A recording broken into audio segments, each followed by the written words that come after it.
që janë, besa një pyetje direkte, çka më bën projekte aktuale që janë, që nuk po shkojnë tutje, jemi pak muj para zgjedhjeve, ndoshta zonja Osmani veç për nesër, apo ka ftu një takim që me caktu datën e zgjedhjeve lokale, çka konsideron që mundesh me bo si projekte të reja, përtej atyne që identifikum si probleme, qoftë shkollimin, qoftë mungesën e hapësinave, qoftë çështje tjera, mbeturina që i diskutum, edhe qysh mu mri ato projekte. Unë pajtona plotësisht që zakonisht kryetarët e komunave kanë problem me prioritete.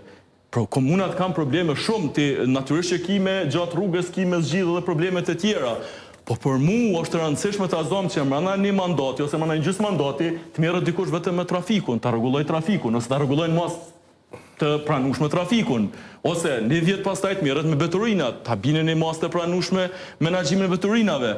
Domethënë, unë kam përshtypjen si këtu punohet ad hoc në kuptimin që po qohëm në gjesë, hajde që po bojmë sot, okej, po i vendosim disa pengesa për një trotuar atje, po kemi ndërtu edhe një salë të fiskulturës të një shkollë, okej, hajde ta bojmë ato. Domethënë, prioritetet mungojnë, si pas meje, këto prioritetet që i kuptojnë, se ata mundën me pas prioritetet, nuk po e vendyshim. Po dyqysh, shkojnë 4 vjetë, edhe asë një problem nuk është i zgjidhur, nuk po thëmë plotësisht, po në masë pranueshme, në masë pëlqyeshme.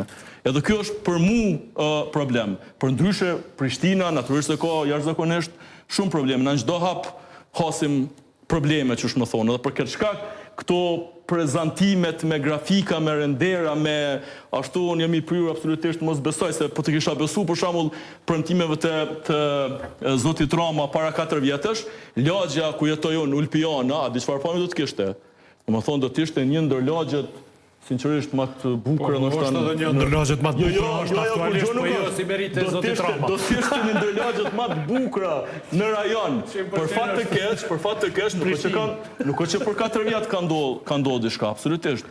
Domethënë nuk është kur gjoj njëjti treg në Ulpian, është ashtu se s'po du tash me tingullu fare racisti, po sikur në një vend që për një me, domethënë treg i tmerrshëm që s'funksionon. S'ka në diçka që ka ndru, as në kuptimin qysh është menaxhu lagja, kushtimisht po thom, as në kuptimin qysh kanë mujt mu realizu ato premtime të cilat janë dhonë. Tash, Ermal, veç edhe qëta, pastaj s'po flas mo, unë për shembull Prishtinë në shoh probleme edhe në mënyrën qysh është ndame administrativisht, për shkak se Prishtina është rrit, lagjet caktuar të Prishtinës janë më të mëdha se komunat caktuar të Kosovës, edhe kjo është një problem tjetër, ndoshta këtu është dashur menu edhe kur u bë ligji për Prishtinën, që lagjet të caktuara, lagjet me qenë komuna në vetvete, kushtimisht se ato quhen formalisht bashkësi lokale, po s'kryin kurfar funksioni, domethënë ato janë veç në letër si bashkësi lokale, kot.